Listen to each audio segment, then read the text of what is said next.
एक बाजार में सिर्फ 500 रुपए में एक गुलाम बिक रहा था। इतने में एक अमीर आदमी का वहां से गुजरना हुआ। आदमी ने सोचा सिर्फ 500 रुपए में गुलाम बिक रहा है, इतना सस्ता, चलो खरीद लेता हूं। वो गुलाम के पास गया और पूछा कि तुम इतने सस्ते में गुलाम कैसे बेच रहे हो, कामचोर है क्या? गुलाम का मालिक बोला बिल्कुल कामचोर नहीं है, बहुत मेहनती है, सारी खूबियां हैं, बस इसमें एक ऐब है, ये कभी कभी चुगली कर देता है।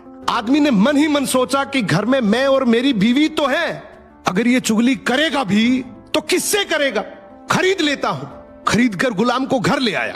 कुछ दिनों तक तो गुलाम ने बहुत अच्छे से काम किया, लेकिन फिर एक दिन उसे चुगली का कीड़ा काटा। वो सबसे पहले उस आदमी की बीवी के पास गया और बोला, मेम साहब आपको पता है साहब का बाहर किसी औरत के साथ चक्कर चल रहा है। ये सुनते ही औरत सकते में आ गई और जोर जोर से रोने लगी। गुलाम बोला, अरे मेम साहब आप रो मत, हिम्मत रखो, मेरे पास इस चीज का पक्का इलाज है। मैं एक बाबा को जानता हूं जो आपकी इस मुसीबत को जड़ से खत्म कर देगा। आप बस एक छोटा सा काम करना, रात को जब साहब सो जाए तो उनकी दाढ़ी से कुछ बाल काट कर मुझे दे देना। औरत तैयार हो गई। फिर वो गुलाम वहां से उठा और आदमी के पास गया। उसने बोला, साहब क्या आप जानते हैं मेम साहब का बाहर किसी आदमी के साथ चक्कर चल रहा है। ये सुनते ही आदमी आग बबूला हो गया। गुस्से में आकर उसका गिरेबान पकड़ लिया और बोला, तू मेरी बीवी पर इल्जाम लगा रहा है। गुलाम बोला, आपको मेरी बात पर यकीन ना हो तो रात को आप सिर्फ सोने का नाटक करना, आज रात वो आपको मारने वाली है। आदमी तैयार तो हो गया, लेकिन वो बोला, अगर तेरी बात झूठ निकली तो मैं तुझे जान से मार दूंगा। रात हुई, आदमी ने सोने का नाटक किया।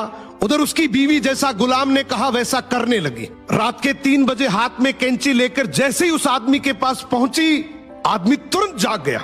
अब इस आदमी के दिमाग में गुलाम की बात तो चल ही रही थी। गुस्से में उसने अपनी बीवी को पकड़ा, हाथ में से कैंची खींची और आओ देखा ना ताओ, उस कैंची को उस औरत के गले में खोप दिया। औरत वहीं मर गई।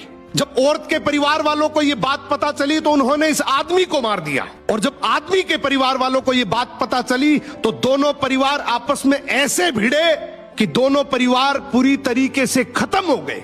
इसलिए कहते हैं शरीर में घुले जाने वाले जहर का तो फिर भी इलाज है, लेकिन कान में घुलने वाले जहर का इस दुनिया में कोई इलाज नहीं है। ये एक ऐसा जहर है जो नस्लें बर्बाद कर देता है। सो सुनी सुनाई बातों पर बिना जाने कभी भरोसा मत करो।